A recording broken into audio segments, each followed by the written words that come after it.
First of all, thank you very much, Shekhar, for having me here on the birthday of this great institution. I was a witness to when this wonderful institution was formed, and it is remarkable that Dr. Wagh, Dr. Mishra are amongst us. This institution has grown from strength to strength. They say great institutions require two things. One is ambience, and second is ambition. Because ambition without ambience is of no consequence, and also the vice versa. And this institute has both, a great ambition and a great ambience. As a Puneite, I have watched Shekhar, this institute go from strength to strength. It's a national pride. It's a pride of India. Your remarkable journey, not only in doing excellence in science, but also relevance, because excellence and relevance have to actually go together, and what you have done is absolutely fantastic. 20 years down the line, you will celebrate 50 years, the Golden Jubilee. I won't be around, but I hope by that time this institute will be ranked among the top 5 in the world in your area of cell science. The topic that I have chosen today is here for you to see, from incremental to disruptive game-changing innovation. Now, I've been fond of innovation for a long time. So I want to quote from my own lecture, which is rather unusual. You know, in 1998, I got the J.R.D. Tata Corporate Leadership Award. It was rather interesting because that is given to, before me it was given to Narayan Murthy, and after me it was given to Premji. So people used to talk about Lakshmi, Saraswati and Lakshmi, you know, Saraswati sandwich between Lakshmi. It was an innovation in itself. And I remember while ending that speech, I had said something which I want to recollect. This is there in my book, Reinventing India. I said, finally 1999 should be the year where we should launch a powerful national innovation movement to propel us into the next millennium. The IIN India should not stand for imitation and inhibition. It must stand for innovation. The IIN IIT must stand for innovation. The IIN industry, the IIN CSIR must stand for innovation. And the IIN every individual Indian must stand for innovation. This was exactly 20 years ago. And why innovation? Because innovation leads to growth, hopefully inclusive growth. Innovation leads to development. Innovation leads to competitiveness. Today, a company for the first time has reached a market cap of $1 trillion. Which is that company? Apple. Its growth was entirely because of innovation. So innovation-led growth can be absolutely spectacular. It is not ExxonMobil, it is Apple. Now, where does India stand in terms of innovation? So let us use some metrics, and this is Global Innovation Index. India's innovation rank. All my lectures, by the way, have some bad news, but I will always follow it by good news. So you will see some bad news and the good news in this slide also. So in 2011, we were 62. So we are doing very well in terms of science, technology, innovation, so we would expect us to go up. 64 was our rank in 2012. Doesn't matter, maybe we'll improve later. 66, 76, 81. What's happening? Aren't we investing more and more? Yes, we are. Aren't centers like this coming up? They are. Aren't they doing great work? They are. Then how come it is sliding? When you are in a race, it is not the speed at which you run, the speed at which your competitor runs. So the rest of the world is running much faster than we are. But I give you the bad news, now I must give you the good news. From 81, we jumped to 66. In 2016, to 16, 2017, and 57 to 2018. So we have started that upward journey. Now there are many factors. It is not that suddenly in 3 years we have become innovative. Because there are a number of factors which the Global Innovation Index was not counting. Because in any matrix, what happens, what counts doesn't get counted, and what is counted doesn't count. So many indices which were not there previously, by the way, have been now incorporated and they are getting continuously improved.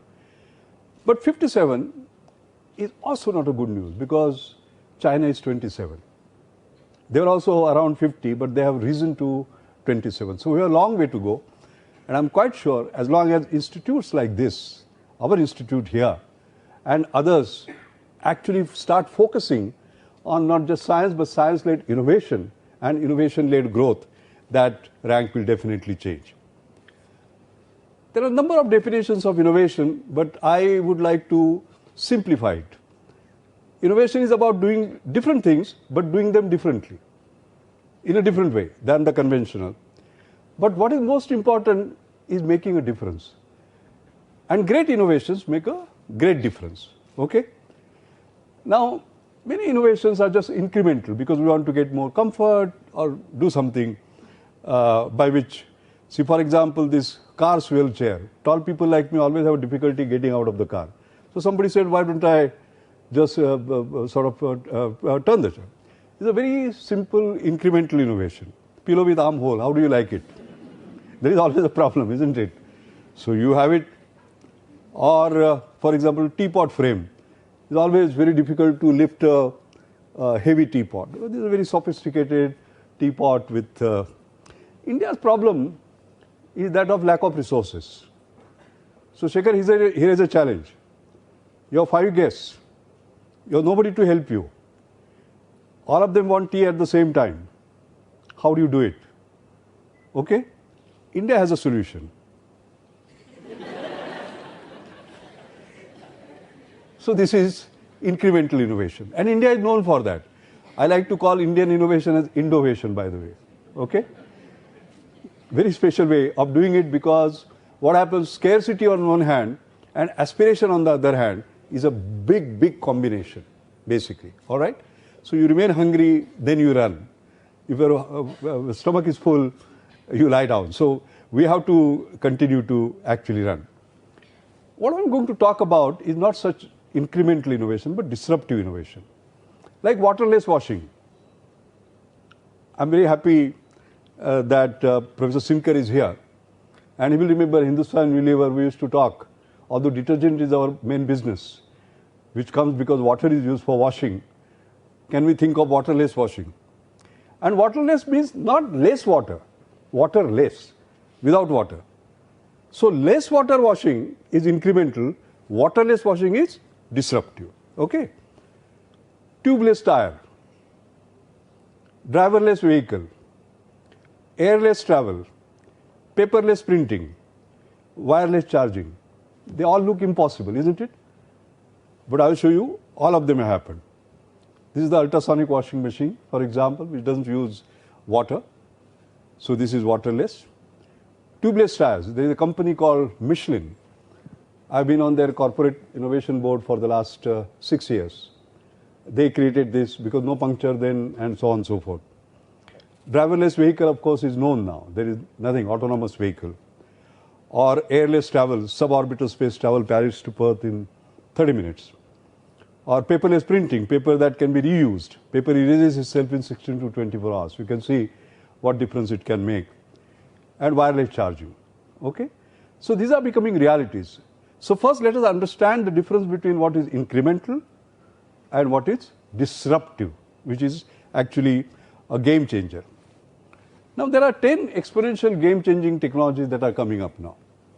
Internet of Things, artificial intelligence, machine learning, robotics process automation, virtual reality, augmented reality, mixed reality, sensors, 3D printing, 3D visualization, mobile internet, big data analytics, etc., blockchain. And they are going to bring real disruption in our life. And they are already bringing. For example, the technology cost curves, the costs are reducing exponentially. You all know Moore's law, so I'm not talking about it. But there are other laws. For example, data storage. The hard disk dollar per bit is down 50% every 18 months. Digital imaging, Henry's law, pixels 59% per year, network capacity 50% every 9 months. So I want you to look at these cost curves. Previously, technologies were here and gradually the cost will drop down. Now they are dropping down exponentially. That's a great news for India. What it means is that after a high technology is developed somewhere else, we don't have to wait for years, decades, till it becomes accessible to us. So it becomes accessible immediately, and that can cause a big disruption. Look at just 7 years, 2007 to 14. The number of sensors have gone up by 1,000, cost has come down by 1,000, power consumption has gone down by 1,000, physical size has gone down by 1,000. That is real disruption, all right? Not 1,000%, 1,000 times. That's the big one. Now, this is exponential. Now, just to make it simple, what does exponential growth feel like? So if you have these steps 1, 2, 3, 4, 5, etc., just 30 meters, these are 30 linear paces, okay? But if you take exponential, like not 1 to 2, but from 2 to 4, 4 to 8, 8 to 16, 32, and take 30 exponential steps, you will go around the earth 26 times. So incremental is 1, 2, 3, 4, and exponential is 1, 2, 4, 8, 16, and you can quite clearly see what difference it makes. So if you see, all these curves are getting exponential. Like Uber. Uber didn't exist, right, 10 years ago.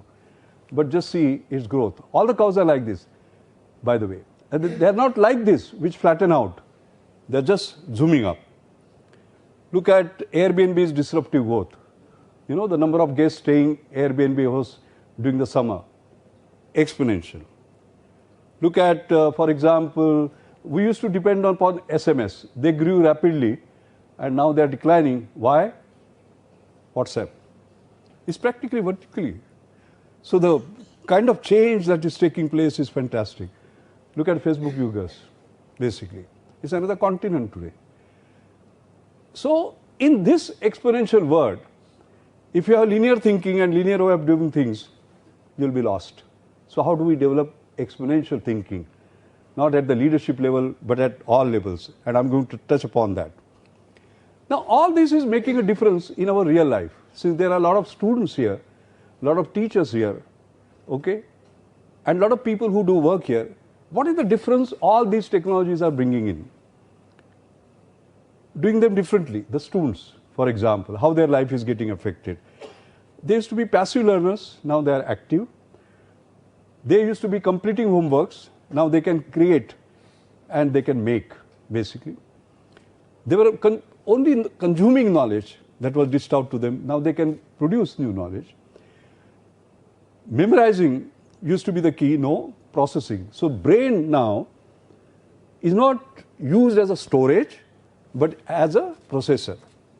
You get the point. Replicating to creating, isolation to collaboration, because it becomes possible today thanks to digital technology, all right?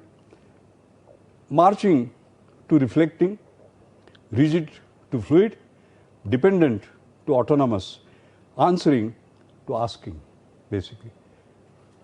Why? Because all the knowledge is in your pocket. The entire library of libraries all put together, I'm carrying on my smartphone today. So I don't even walk to a library, it is all up there, so as to say. These are the differences that are coming up. Now, Shekhar, if these are the differences that our students are going to have, then we have to have matching differences in the teachers. They can't remain the same, okay? So therefore, you see the teachers changing dramatically. It used to be teacher-centered, student-driven now. Telling to listening, I think, becomes the issue. Because what can you do? I mean, for example, let us say I have everything. I'll tell you what my recent experience was. I was giving a talk to the 12th standard students on a particular topic whose, I'd given an abstract and all that so that they could understand. I could not answer 50% of their questions because they had gone, they had studied everything and they knew more about me. So when a student enters a class who knows more than the teacher, he can't be doing his back and doing, chalk and talk. He has to change his methods. There have to be paradigm shifts in terms of what he actually does. Mass production to mass customization individually. Okay? Artificial intelligence is able to do that. Linear to multiple streams, presenter to facilitator. His role changes, by the way. The work remains the same. Like I was telling Dr. Sinker, the work compliance to divergence, scarcity to abundance, abundance of knowledge. Somebody mentioned about my going to Majestic bookstore. Yes, I used to because I couldn't afford the books. I would sit on the footpath, read it and give it back.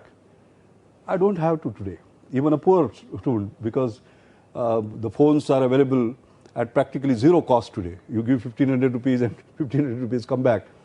And you have the total storage of knowledge there, basically. So, like me, one doesn't have to go to Majestic bookstall and sit on the footpath, basically. He is carrying it all.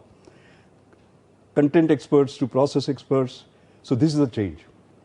As far as employees are concerned, work 9 to 5, no, work anytime. In fact, anytime, anyone, anywhere, by the way. You do that. Work in corporate office, no, work anywhere. Use company equipment, no, use any device. Focused on inputs, no, focused on outputs. Climb the corporate ladder, no, you can create your own new ladder now. Predefined work, no, customized work. Hoards information, we used to hold it like, no, sorry, now sharing information, basically. What will you do by hoarding? You can't hoard.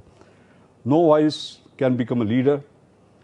Relies on email, whereas relies on collaborative technologies which are there, and focused on knowledge, focused on adaptive learning. And these changes have taken place just in 10 years. So you can imagine, it is not the change, it is not even the rate of change. It is not even the rate of change, it is the rate of acceleration. So I always say that it is like a car which is following you. It is closer to you than you think. The future is also closer to you than you think. So if you think, oh, that is happening in the US, doesn't matter, I'm sorry. It is right up here. And therefore, the change that I talk about, not incrementalism, but this game changing, I think becomes very critical. Corporate learning and teaching to democratize learning and teaching.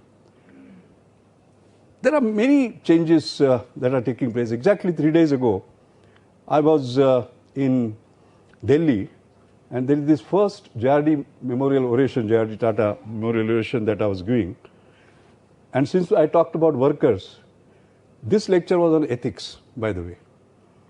Okay, because Tatas have a very strong sense of ethics, and I said the T in Tata stands for trust, Bombay House stands for House of Ethics. That was my theme. And they were talking about the code of conduct, basically, Tata Code of Conduct is very well known. So I posed a problem to them, giving a background.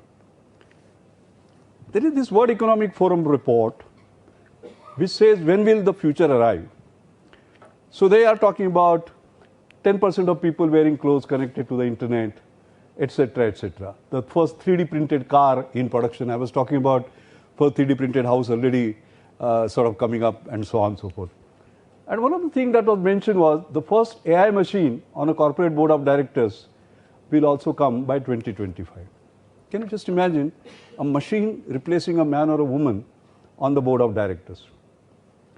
In fact, it's interesting, I was chairing this brainstorming session.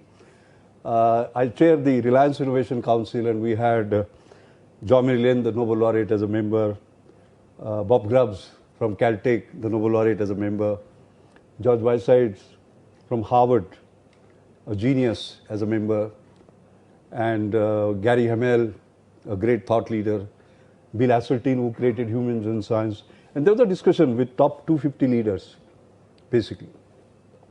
And the discussion went on, and I, in my concluding remarks, just mentioned about where AI is going.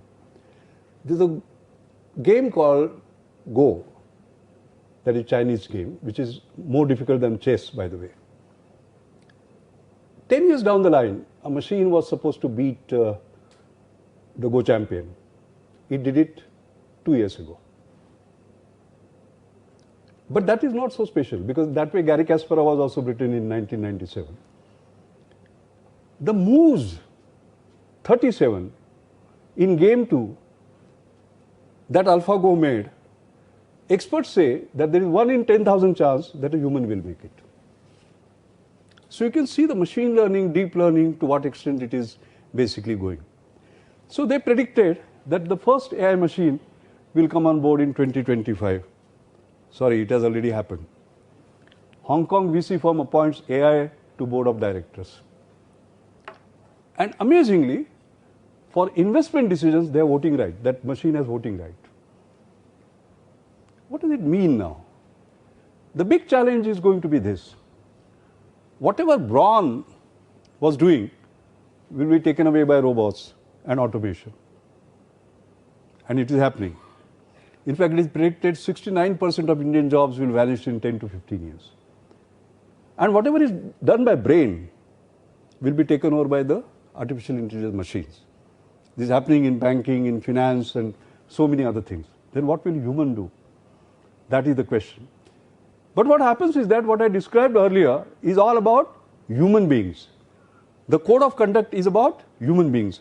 So our challenge is like this. We started from a monkey, we grew like this, and we are going into an age which is depicted here. And the challenge is going to be code of conduct from men, ethics 1.0, to machines, ethics 2.0. In fact, I gave this as a homework to the Tata Group, by the way, saying that 1892, when Jamsetji Tata created the foundation, the trust, Tata, he was the first one. Then followed Rockefeller, they followed Leverhulme, then followed Ford, and so on. So they were leaders. So I said in the 21st century, Tata should take lead in creating what is called as ethics 2.2. My friends, the reason I'm mentioning this is that when I talk about incremental versus disruptive, this is the disruption that is going to take place. And I can assure you it is not going to be man versus machine, it's man and machine. And therefore our children who learn by rote, learning by rote is what we did. Then we went to learning by doing. Doing means what? What teacher told us. Step 1, step 2, step 3, step 4, don't miss any. Learning by doing. Then learning by creating ourselves, like what I said. And then it is going to be learning by co-creating. And co-creating does not mean man and man, or man and a woman, or a woman and a woman. It is going to be man and machine. So it is not robots, it is cobots, cooperative robots. So the entire world is actually going to dramatically change. That is the disruption that is taking place. Let us more deep dive into incremental versus disruptive. Incremental is evolutionary. Disruptive is revolutionary. Not 10% change, 10 times change. Incremental is new to the economy. Disruptive is new to the world. Incremental is usually introduced by incumbents. This is usually introduced by new entrants. Incremental is just cost of future improvements. You reduce some cost here, improve something. No. This creates unprecedented performance features. And this is just existing products, services, and markets, creating new products, services, and markets. And this is our challenges. Because bulk of Indian innovation, unfortunately, is in this phase. How do we move to this phase? That is the subject of my lecture. How do we actually do that? I don't believe in just talking about why or what. The how part of it is very important, and I'm going to figure on that. Mention that a little later. Now, in order to make sure that we have success in innovation, I have created a matrix which I presented for the first time in the K.R. Narayanan Memorial Oration on 19th April in Canberra. K.R. Narayanan was our former president, and in his memory there is a lecture. So the title of my talk was Dismantling Inequalities Through Assured Innovation. And what are the features of that assured innovation? And this framework has become very popular very quickly. First is, A is affordable. That is most important for a country like India. And affordable is a relative term. It depends upon the economic pyramid. Like I was on Tata Motors board. We are Jaguar Land Rover, top of the pyramid, affordable. We are Indicas of this world, middle of the pyramid. And we are Nanos of this world, which are at the bottom of the pyramid. So affordability depends upon where on the economic spectrum you are. Scalable. The moment it is affordable, it becomes scalable. Today we have a billion mobile. Why? Because they are affordable. If not, they will not. Sustainable. Sustainable on three counts. First, economic. You can't depend upon government subsidies for a business. All right? So therefore, how can you sustain the business on your own? The second is environmental. No more can you get away by creating pollution. You have to have growth, but green growth, as people talk about. And third one is societal. Because if the society doesn't accept your product, GMO, not accepted, done. Nuclear, not accepted, challenges, and so on and so forth. So sustainability from three perspectives. The next is universal or user-friendly, basically, all right? And today you see smartphones, they are very user-friendly. They can be voice-activated, can be worked upon by touch. An illiterate person also can operate it. He doesn't have to use a keyboard, and so on. Next is rapid. Rapid is in two terms. The process of idea to product, you can't take years because otherwise your competitors will run. But product rapid, for example, Navin Khanna, who created dengue diagnostics, not 2 days for detecting dengue, but 15 minutes, basically, based on his 3 wonderful markers, and so on and so forth. So that's a rapid product. And today he has a 82% of market share. All right?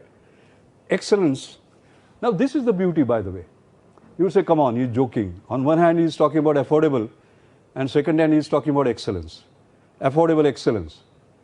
That is oxymoron, sorry. Because we always think what is affordable can't be excellent, what excellent can't be affordable. No, that is not the case. The two can go together. And finally, distinctive. Distinctive because you have to replace your own product yourself. Like the car models, every 6 months there is a new model. iPhone 4, iPhone 5, iPhone 6, iPhone 7. If you are not doing that, you will not be in the marketplace. And with this matrix, we have created a, for example, analysis of how companies have failed in the past by using that matrix. I'm writing a book which will be published by Penguin in November, and you will find this particular analysis in that book. So if you see, for example, Napster, it had 50 million customers. It was affordable, it was scalable. But in terms of sustainability, it failed because musicians said, the society rejected it because musicians said, you can't give our music free. You're doing copyright violation. And that's why they collapsed, although they had reached 50 million. Look at BlackBerry, for example. When smartphone came, all right, they were still, right? Touch was missing and the rest of it, and therefore it did not sustain, it did not become user-friendly, and they vanished. So like that, I can keep on giving examples. The point I'm trying to make is that even whether it is incremental or disruptive innovation, it has to meet this particular matrix, and that matrix changes over a period of time. What is affordable today may not be affordable tomorrow for a simple reason that your competitor has come and created a cheaper product. Excellence, the same way. So how do we monitor that continuously? And I think, Shekhar, this is where national labs, we talk about technology transfer offices, licensing and so on.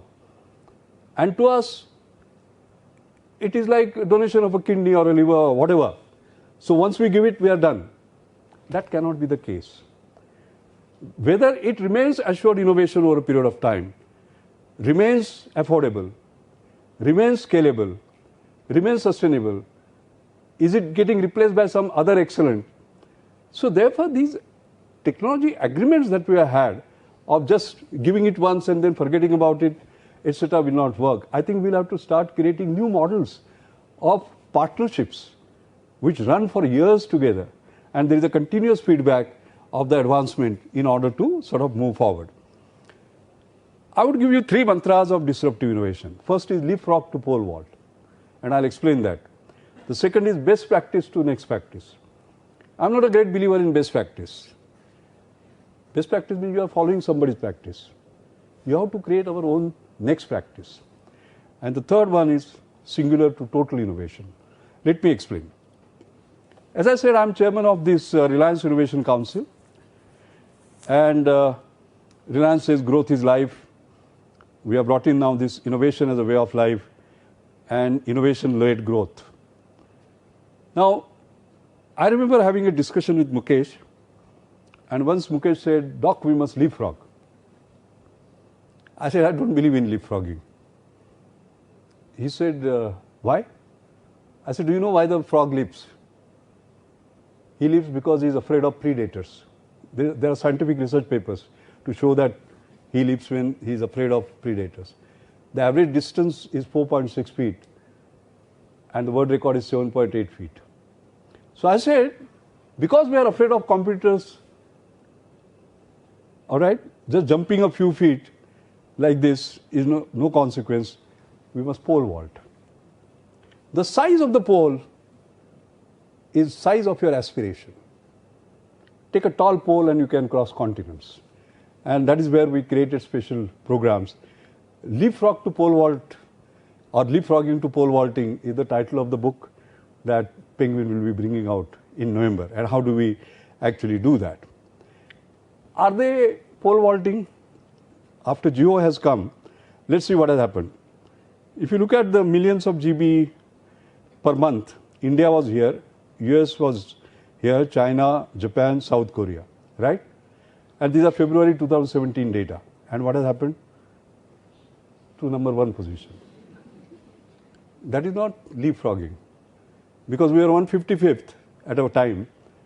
Had we leapfrog, we would have gone to maybe from 155th to 138. No, we have jumped to number 1. Now, if you look at the number of years to reach 50 million users, telephone took 50 years, mobile took 12 years, YouTube took 4 years, Facebook took 3 years. And we used to sort of write in adulation about how they did it. Our textbooks said that, okay? Twitter did it in 2 years. Now textbooks have to be rewritten because Reliance Jio has done it in 83 days. And we should be proud. That is pole vaulting. And how did they do that? Onboarding of a customer would take 1 or 2 days. They started doing it in 5 minutes. Why? There was mobile, there was Aadhaar. Okay, so authentication was there and registration took place in 5 minutes. That's how they were able to do it on that particular platform. But the beauty is that today we hold the world record in terms of creating maximum users. And see the change. 4G VoLTE phone, $300 to 23. Effectively it is zero. You give 1,500 rupees and take them back after 3 years. Data per GB cost, $5 to $0.1. Voice expenditure from $1.6 to 0. Voice is free now, basically. That is because of a business model innovation. What impact it has? I was talking to a widowed mother from Pune, because 5 rupees per GB is nothing, right? So on WhatsApp you can make a video call, for example, and she says, I talk to my son who is at the border practically every day. His family talks to him. That fellow would see his family once a year. He sees them every day now. That is the disruption, that is the game changer that actually takes place. Interestingly, it is not just us, others also. Larry Page, for example, the message he has given to his this thing, Think 10x, basically. Okay? This is the innovation mindset. But what he talks about is 10 times better performance, not 10%. But then he said, doesn't mind if the prices are 10 times more. You get my point? So the point is getting more from more. All right? That is not India's challenge. I have written a paper with C.K. Prahlad. It is called Innovation's Holy Grail. It is called More from Less for More. Not more from more, but more from less. And if you do that, you can give it to many more because it is less in terms of price. This MLM syndrome has become quite popular. In fact, this particular paper is ranked among the top 10 must-read papers in innovation, by the way. And last July, it was ranked as #1 because there is a philosophy behind it, which is very interesting. But our challenge is not creating 10x more, but for 10x less. That means do your cost-wise, your costs are lower by factor of 10, but performance is more by factor of 10. So you are talking about 100, you are not talking about 10. And can we do that? Well, high quality hepatitis B vaccine, 40 times cheaper, not 40%. We were talking about Shanta Biotic, Varaprasad Reddy, he did that, isn't it? High quality cataract eye surgery, 100 times cheaper, not 100%.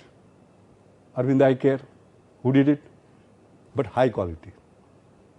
High quality means what? I've got a table which shows Royal College of Ophthalmic Surgeons and Arvind Eye Care, 9 parameters post-surgery. In 9 out of 9, he beats them. But costs are lower. You get the point? So it is not less from less. It is more from less. High quality open heart surgery, 20 times cheaper, not 20%. Narayan Rudalaya. Right? And quality is as good as a New York surgeon.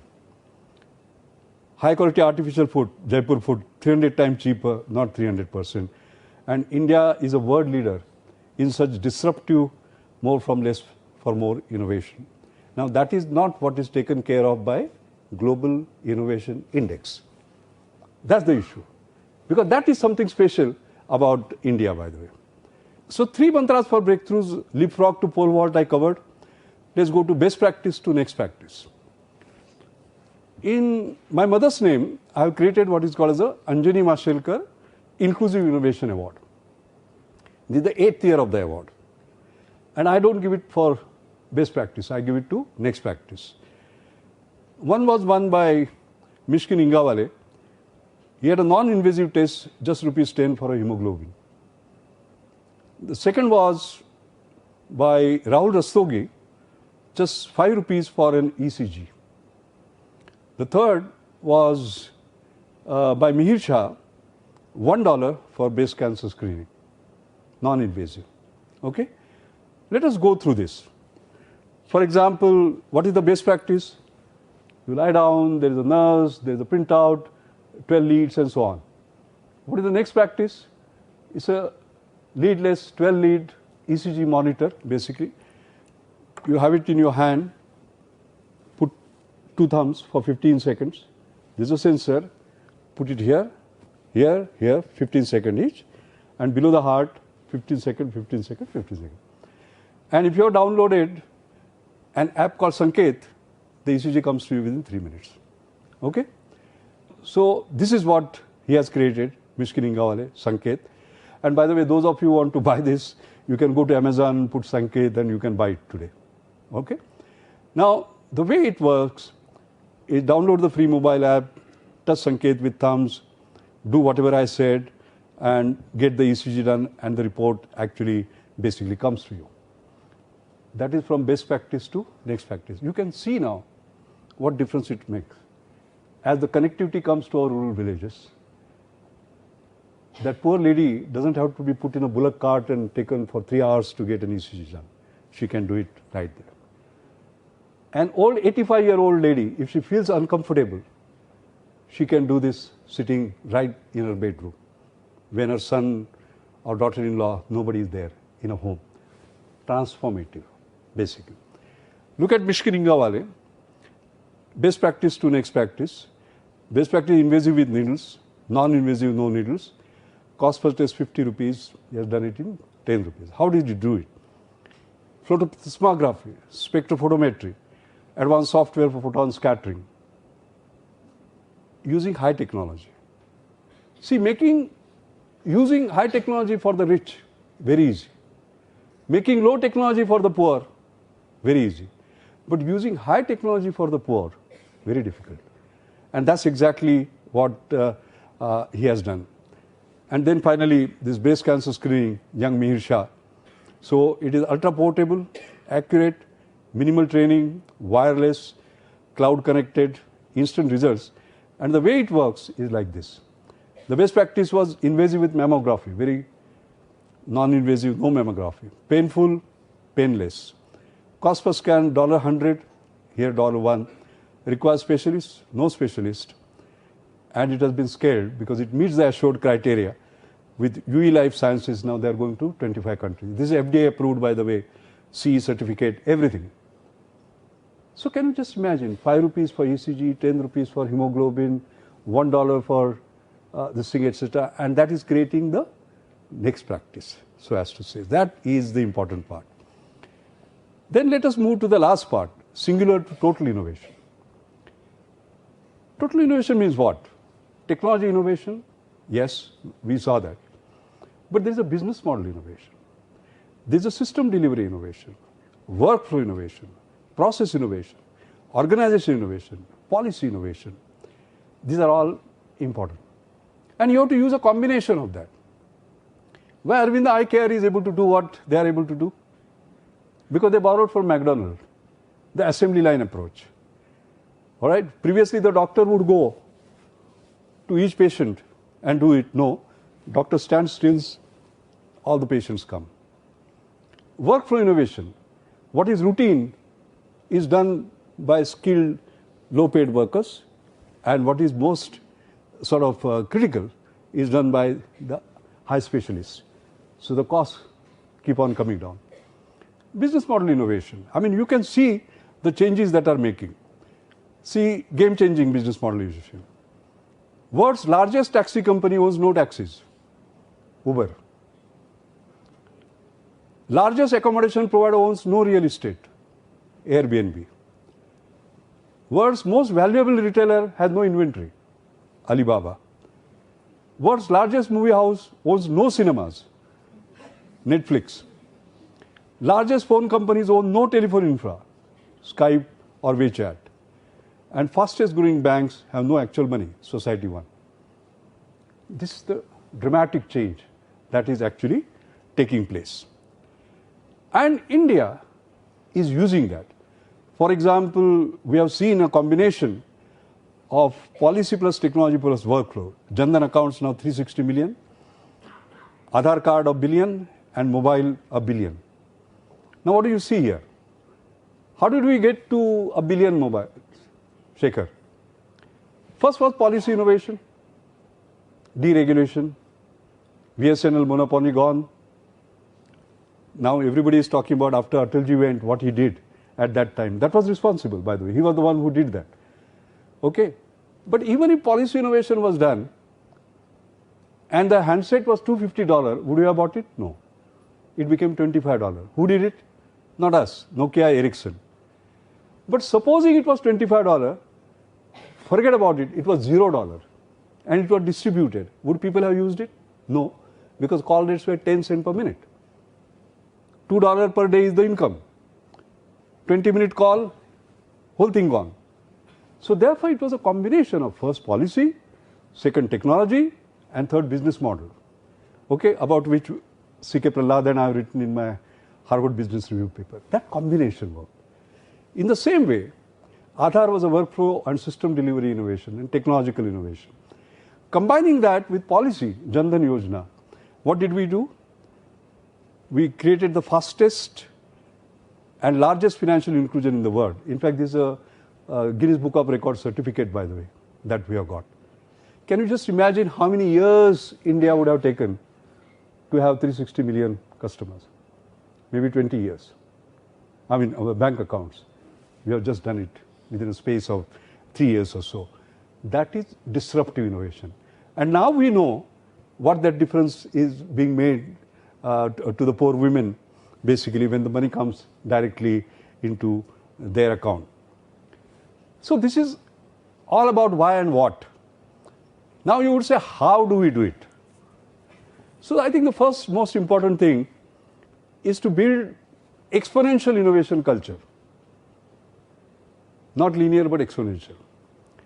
Now the problem is, anytime you talk about an idea which is out of the box, traditional mindsets will be the biggest hurdles.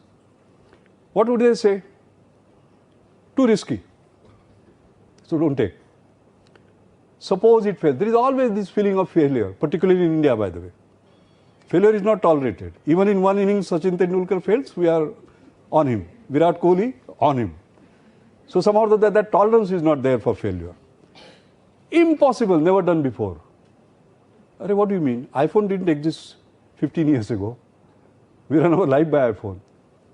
Next is, somebody has tried it already. Very confidently you will tell. So all the 100 reasons you will give why it cannot be done. Okay? And then if you have sophisticated English but you don't want to show that you are scared, you will say, let me play devil's advocate. So Shekhar, anytime, I would suggest the following. I have been saying this to corporate leaders. I will tell you this also. Supposing you are going to have a brainstorming in your conference room, okay? Put all these outside and say that anybody uttering any of these will be out instantly. Otherwise, you can sort of never make a difference. And it is not the case of others, by the way. Steve Ballmer, the CEO of Microsoft, had said, there is no chance that the iPhone is going to get any significant market share. No chance. And each one of you is carrying an iPhone today. Bloomberg analyst had said, the iPhone's impact will be minimal. It will only appeal to a few gadget freaks. Nokia and Motorola have nothing to worry about. Nokia has gone down, Motorola has gone down. Okay? And Tom Watson famously had said, I think there is a world market for maybe 5 computers. So I think that's the mindset. In fact, my book talks extensively about this mindset and how to change it. It is not about mind. It is about mindset, basically. That is important. So we have to create innovation leaders. First is innovation leader is one who does not know that it cannot be done. Oldies like me already know that it cannot be done. Young people don't know. And that's why the major breakthroughs will come from the young people. The second is, innovation leader is one who sees what everyone sees, but thinks of what no one else thinks. That is where Nobel Prizes are won. The same set of data, what the Nobel Prize winner sees, we don't see. So as to say, how do you build that? I think that is the crux of the matter. So, game-changing innovation leaders, what are their characteristics? And that's what you should be spotting. All institutional heads, everybody should be spotting. What are the characteristics? Find opportunities where others see nothing. So have a brainstorming about a nothing problem, and these are the guys who will find business opportunities. Second, convert problems into an opportunity. They are always a part of a solution, never a part of a problem.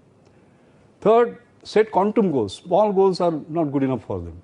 It doesn't excite them. The next, drive discontinuity. And next is bet on risky ideas. Now the issue is, all of you will say, oh, this is fine, this is a great lecture, but what have you done? Isn't it? Have you walked the talk? So I will tell you how I walk the talk. The first experiment, my own experiment in betting on risky ideas in a public institution was in NCL. When I was a director during 1989 to 1995, I created what is called the kite flying fund. I reserved only 1 or 2% of my budget for that. And any idea whose chance of success will be 1 in 100, I would fund it. And there was a big competition, by the way. And can you believe it? The paper by V.R. Chaudhary in Science, which was a breakthrough paper, came out of an idea that looked so silly, and it worked during that time. Then I went to CSR and we created a new idea fund. I didn't call it kite flying fund. You know why? Parliament was just 1 kilometer away. And they would say public funds are being used for kite flying. Parliament questioned. I didn't want that. So we called it a new idea fund. You cannot believe it. The first patents on 2 US patents on spin computer by Chandra Kumar came from new idea fund. Of course, we didn't have the ecosystem to take it forward. That's a different matter. But there were breakthrough ideas that came up. Then, as a public-private partnership, we created a new millennium Indian Technology Leadership Initiative. What is the key word in this? Leadership. We have been followers. Right? How do we create leaders? That is why when I mentioned to you in the morning, I said National Chemical Award, my very first speech, which is there on the web, when I took over 1st June 1989, I said let National Chemical Laboratory be International Chemical Laboratory. Why did I say that? Because anytime NCL did something which was ahead of the rest of the world, and I went to Indian industry, they would say, but have they done it? Has Japan done it? Has US done it? Has Europe done it? If they have not done it, how can we do it? So I said, I go to the fundamentals. What am I selling? Knowledge. What is my market? The whole world. So we said, we'll license our, knowledge to the best in the world. And I remember General Electric. I mentioned General Electric because I'm a polymer fellow. So I was reading something about what GE has done. And I remember somebody coming to me and saying, young fellow, saying, sir, I hope you know that GE's R&D budget is 2.5 times India's R&D budget. And I remember telling him, it is not the size of the budget that matters, it's the size of idea that matters. And we got into the patenting culture. Not publish or perish, patent, publish and prosper.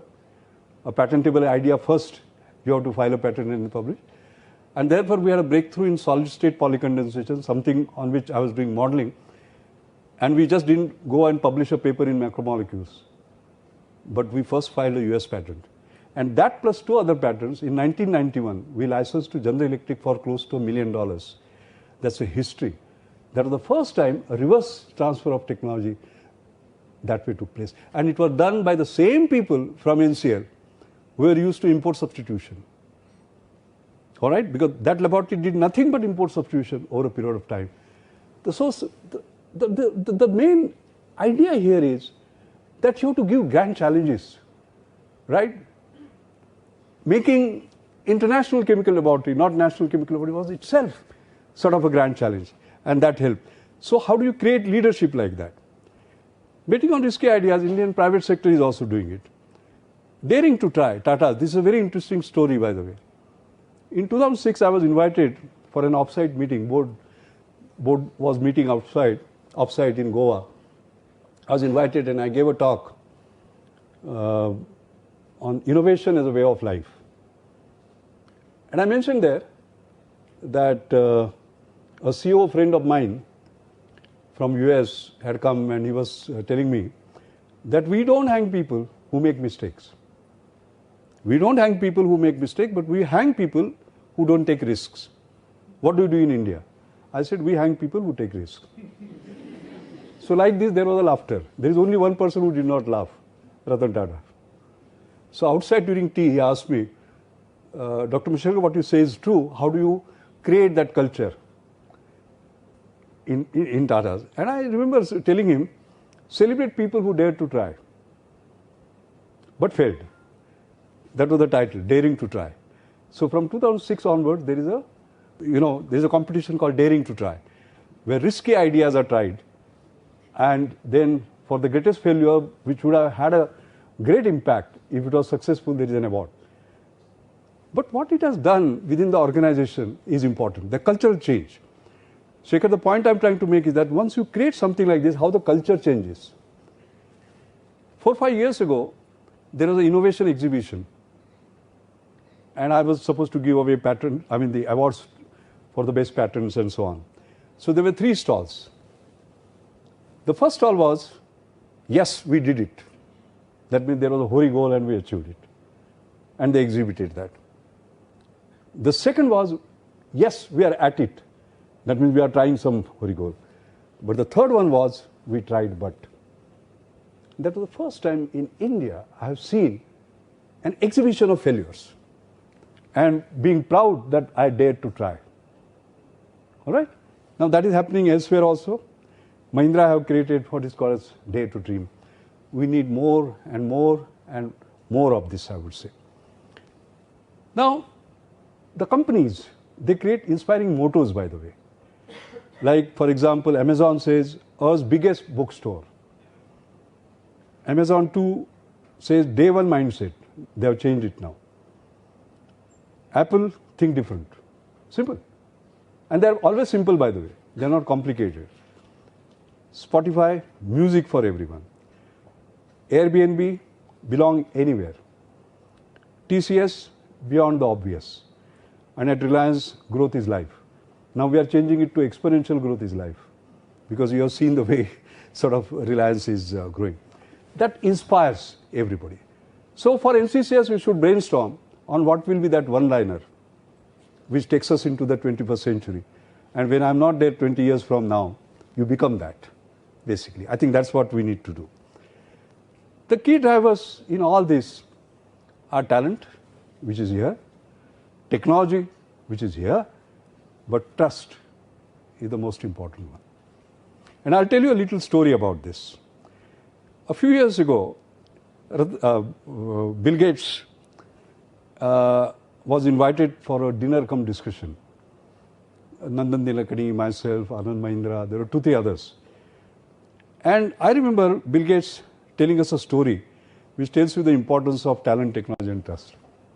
So he said when he was young, he went to Harvard University, and Harvard University had invited him to deliver the commencement lecture. In that lecture, he declared himself as the most successful dropout from Harvard, which he was. And then he recalled in his young days what happened. In his young days, he saw that a company in Albuquerque was going to produce computer hardware. They were early days. So he said, if they are producing hardware, they require software. So he phoned them up and said, I will offer you software. Now come on, a 19, 20-year-old boy at the start of computer industry is offering software. Who will believe him? So he himself said, I thought they will keep the phone down. They did not. They said, come after a month, we are not ready. And you know what Bill Gates told us? Thank God they said come after a month, because I did not have the software that I was offering. But here is the trust. The society had a trust in him that a young boy will deliver, and that young boy had a trust and confidence in himself that he will deliver. Shekhar, that's what we require now. We have to trust. The families have to trust. When a young boy says, I want to go and set up my own company, they have to have a trust that they can do that. So this is the Bill Gates story. Is it happening in India? You would ask me. Here it is. Among many hats I wear, one of them is Marico Innovation Foundation. I am the chairman. And we give awards every year. This year, we started awards for startups. This is a 14-year-old boy, okay, who got this award. This young man, Harshvardhan Jhala, 10th standard student, has created a drone which is able to spot landmines and also defuse them. He has a US patent and he has floated a company. So we interviewed him. We said, who is the CEO of this company? You know what that 14-year-old boy says? I am the CEO of the company. So who are the board of directors? Of course, my dad and mom. So these Harshvardhan Jhalas are emerging in India. Can we trust them? His parents trusted him. They were lower middle class. So to create prototype, he required some 5-6 lakhs. Prototype 1 and prototype 2. They borrowed and gave it to him because they had trust in that 14-year-old boy. And now the Gujarat government has given him 5 crore to take it forward. Indian Army is in touch with him, and he has got queries from South Korea. A 14-year-old boy. Talent, technology, and trust. I think that's the important part. And that's why this new flywheel in India that is ramping up, which you see here of startups, I'm very encouraged by that. But it has not been always a happy story for India. India, for example, take the case of Simputer. Simputer came 2001, and Blue Sterling, the New York Times magazine, said the most significant innovation in computer technology in 2001 was not Apple's gleaming titanium PowerBack G4 or Microsoft's Windows XP. It was the Simputer, a net-link, radically simple portable computer intended to bring the computer revolution to the third world. Can you just imagine, 2001, 17 years ago. And it had technologies, by the way, which were ahead of its time. Some of them later on being used in iPhone, for example, and Galaxy, and so on and so forth, ahead of time. Now, normally when this happens, government encourages it by being the first buyer.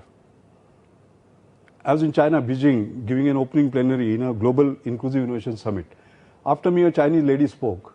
She was some vice minister of science and technology. She said that the public procurement support, where government becomes the first buyer for new breakthrough innovations, last year in China was close to 1 trillion yuan. Divide by 6 and you will get dollars. You get my point? So therefore, how do we create an ecosystem where that talent, technology and trust comes from the government, basically where government becomes the first buyer, allows the beta testing, get the customer feedback and so on and so forth, and then it becomes a business, is very critical. So we require bold and innovative public procurement policy for innovation and of innovation. We have it for example, I remember I created this New Millennium Indian Technology Leadership Initiative that I talked about. What are the objective? We had always operated here, where market was certain and technology was certain. Why technology was certain? Because already we were copying.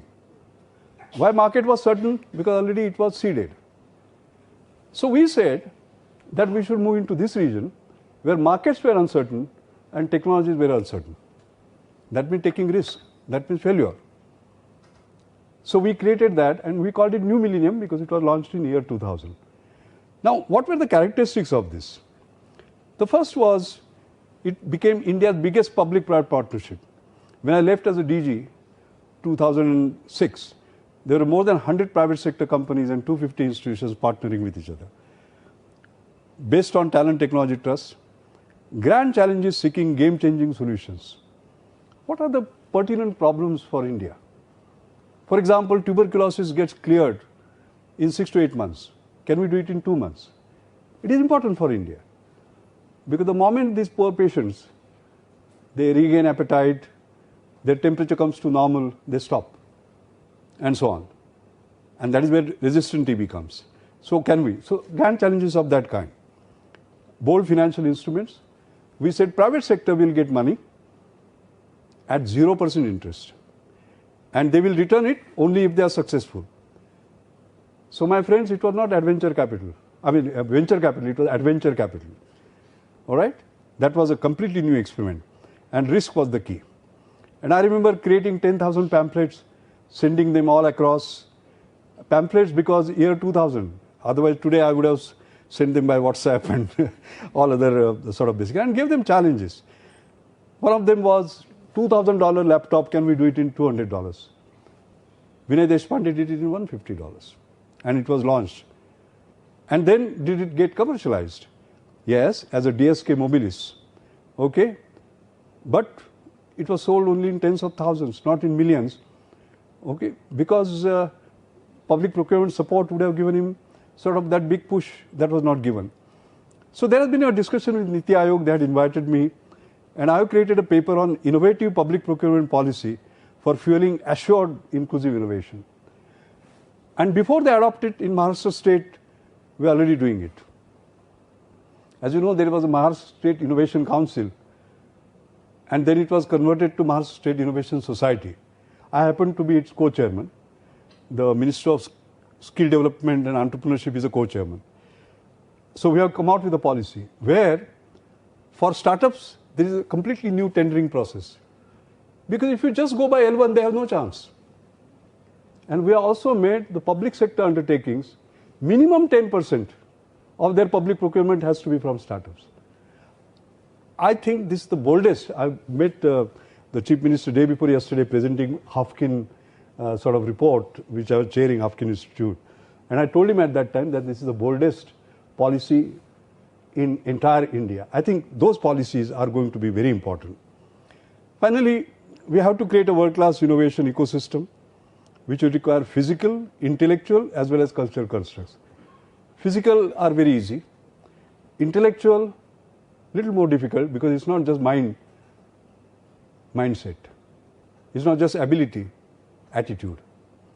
And finally, cultural. There has to be a culture of innovation. There has to be a smell of innovation, so as to say. Okay?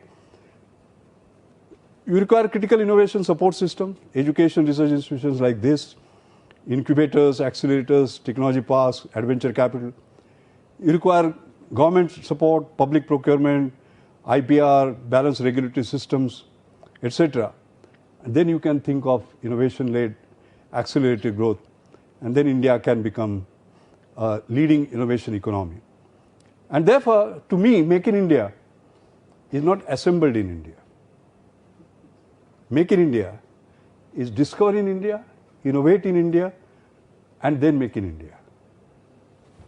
Like the iPhone, it is produced in China. For each iPhone, China gets $10. Apple gets $350. So India has three choices, but 4.5 million jobs are created. So we have three choices. What are those choices? The first is sweat it and get $10. Be happy with that. The second is go just below it, do some innovation and get $350. But few jobs, right? The third is do this, we require jobs, 4.5 million. Think, create, innovate, get $350. That would be my model. My model would be therefore discover, innovate and make in India.